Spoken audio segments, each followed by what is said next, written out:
Subscribe करें हमारे YouTube channel साधना gold को और पाएं वीडियोस सबसे पहले। बेल आइकन दबाना ना भूलें। व्रत धर्म का पालन कोई स्त्री करती है, ये भी एक रास्ता है प्रभु को प्राप्त करने के लिए, लेकिन ये कलयुग में कठिन है रास्ता।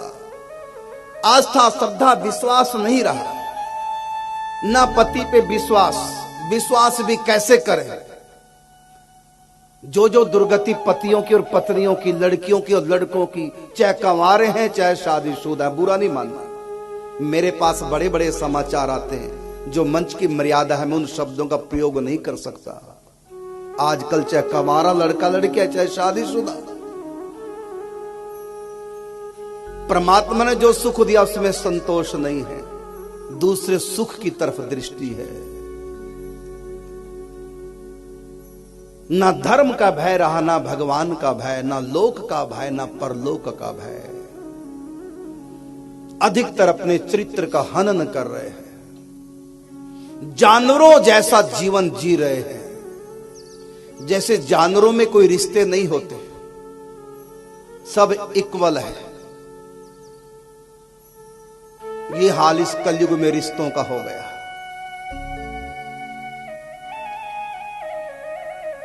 आजकल बहनें अपने भाइयों से भी डरने लग गई, और क्या कहूं मैं, इशारे में इतना ही बहुत है। आजकल तो भाई बहन भी इकट्ठे रखने में मां बाप डरते हैं। पहले पूरा परिवार इकट्ठे सो जाता था, अब तो भाई बहन भी एक कमरे में रखने में डर लगता है। इतना कलयुग आ गया, इशारे में बता दिया। जब इस रिश्ते तार तार हो गए तो और रिश्तों की अहमियत क्या रह गई है। ऐसी स्थिति में हम किसी से कहें कि पतिव्रत धर्म का पालन करें, भगवत प्राप्ति होगी, कौन विश्वास करे। कहां पति में इतनी आस्था है। पति को धोखा दे के पर पुरुष से संबंध, पत्नी को धोखा दे करके पर नारी से संबंध। घोर अनर्थ हो रहा है समाज में। समाज की बातें कई बार मैं सुनता हूं तो मन होता है कि किसी की हाथ की रोटी ना खाऊं, पता नहीं लोग कैसे हैं। कितने पाप इनके तन मन में घुसे हैं और मैं इनके हाथों की रोटियां खा रहा हूं। गर्भ हत्याएं हो रही हैं, चरित्रहन हो रहे हैं।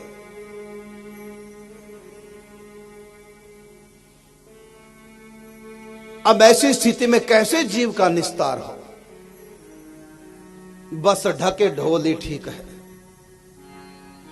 तो कैसे अब इस कलयुग के लोगों से आशा रखें। बस एक ही चारा है, अपना उद्धार चाहते हो तो। मन में तो विकार रहेंगे, मन तो चंचल रहेगा, मन में तो वासना रहेगी, मन में तो क्रोध लोभ रहेगा, मन तो गंदा रहेगा। और इस गंदे मन से ना हम पतिव्रता बन पाएंगी, ना हम यज्ञ कर पाएंगे, ना हम ध्यान चिंतन कर पाएंगे। बस एक ही चारा है, चहु श्रुति चहु युग नाम प्रभाव, कली विशेष नहीं आन उपाऊ। केवल एक नाम ही एक ऐसा सारा बचा, पापी से पापी भी जपे उसका भी उद्धार है। जप सकता है, पापी ध्यान नहीं कर सकता, योग नहीं कर सकता, कंजूस दान नहीं कर सकता, अहंकारी झुक नहीं सकता, परोपकार नहीं कर सकता।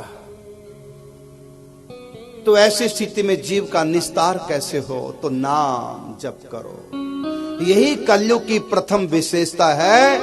अपि चेत सुदुराचारो भजते माम अनन्य भाग, साधु रेव स मंतव्य सम्यक विवसितो हि सह, क्षिप्रम भवति धर्मात्मा शाश्वत शांति निगच्छति, कौन्तेय प्रति जाने ही नामे भक्त पड़श्यति। कोई बड़े से बड़ा पापी दुराचारी, कोई चोर डाकू लूचा लफंगा हो, कोई महिला वैश्य क्यों ना हो, यदि वो चाहे, अब तक हुआ सो हुआ, ध्यान के योग्य तो मन नहीं रहा, योग के योग्य मन नहीं रहा, लेकिन नाम जब तुम कर सकते हो, तुम पापी से पापी भी क्यों ना हो, बस अब कोई पाप ना करो। बीती ताही विसार दे, आगे की सुधि ले। हुआ सो गलतियां हुई, बस अब आगे ना करें और नाम जप में लगे। नाम जप तो तुम चंचल मन से कर सकते हो। घर गृहस्थी से यदि समय नहीं मिला तब भी आप नाम जप कर सकते हो, क्योंकि हरि नाम जपते जपते सब काम करना सीखो। कर्म करते हुए नाम जप का अभ्यास करो। घर गृहस्थी के झंझटों से एक क्षण के लिए भी कहीं समय नहीं है आपके पास। जगने से सोने तक कामों का तांता लगा हुआ है। ये काम निमटने को सिमटने को नहीं आ रहे तो कोई बात नहीं, मत बैठो मंदिर में पूजा पाठ करने के लिए। सुबह से रात्रि तक लगो अपने घर गृहस्थी कामों में। बस जीभ के ऊपर कंट्रोल रखना, खाने में भी बोलने में भी। निंदा चुगली झूठ कपट से बचना, पवित्र आहार करना और हर समय नाम जाप करना। बस एक इंद्री भगवान के हवाले कर दो। आंखों को पवित्र नहीं कर पाओगे, गंदी दृष्टि रहेगी दूसरे को देखने में। कानों को भी पवित्र नहीं कर पाओगे, ऊट पटांग चर्चा कानों तक आ ही जाती है। लेकिन एक जीव ऐसा है कि तुम चाहो तो कंट्रोल कर सकते हो। खाने में कंट्रोल, जीव के स्वाद में कंट्रोल, प्याज लहसुन अंडा मांस मीट शराब कुछ नहीं। खाने में पीने में कंट्रोल, बोलने में कंट्रोल और हर समय नाम जप करते रहो। घर गृहस्थी के काम करते हुए नाम जप का अभ्यास करो।